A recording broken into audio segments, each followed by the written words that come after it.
Assalamualaikum warahmatullahi wabarakatuh. Perkenalkan, nama saya Sakina Zelda dengan NIM G701230112 dari kelas B. Jadi untuk tujuan membuat video ini yaitu untuk memenuhi tugas mata kuliah kimia analisis dengan dosen pengampu Pak Saiful. Jadi dalam video ini yaitu untuk membahas tentang analisis tinjauan umum potensiometri, potensiometri. di mana itu membahas tentang Potensiometri tinjauan itu umum, adalah prinsip, suatu metode dan pengukuran ion reagen dalam serta suatu larutan perhitungan secara potensiometri. kuantitatif yang berdasarkan prinsip elektrokimia.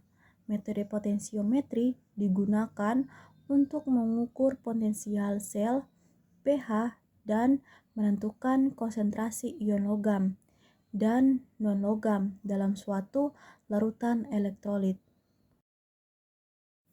Nah, untuk poin yang kedua itu yaitu prinsip potensiometri, di mana prinsip analisis potensiometri itu didasarkan pada pengukuran potensial listrik antara elektrode indikator dan elektrode yang dicelupkan pada larutan. Untuk mengukur potensial pada elektrode indikator digunakan elektrode standar sebagai pembanding yang mempunyai harga potensial tetap selama pengukuran. Jadi untuk poin yang ketiga itu reagen potensiometri. Jadi untuk reagen yang digunakan dalam titrasi potensiometri melibatkan beberapa bahan kimia yang disesuaikan dengan jenis ion yang dianalisis. Sebagai contoh, PbS yang dihasilkan dari Pb, NO3, 2, dan H2S digunakan untuk membentuk membran elektrode selektif. Sedangkan asam asetat 2% glutardehid dan HNO3 berperan dalam pembentukan membran dan pengaturan pH yang optimal untuk pengukuran ion logam seperti Pb2+.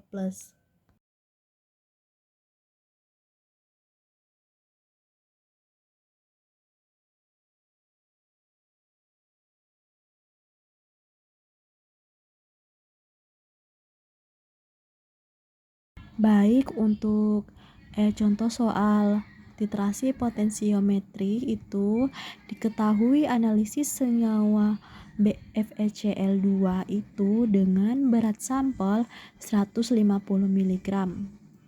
Lalu M titranya itu 0,5 mol dengan MR-nya FeCl itu dia 127 gram per mol. Lalu volume titranya itu di 6 mili. Kemudian ditanya persen kadar FeCl. Jadi persen kadar dari FeCl sama dengan M titran kali V titran kali MR per berat sampel kali 100%. Jadi 0,5 kali 6 kali 127 hasilnya 381 per 150 mg. Hasilnya itu 25,4 lalu dikali dengan 100%. Jadi hasilnya persen kadar FeCl itu 254%.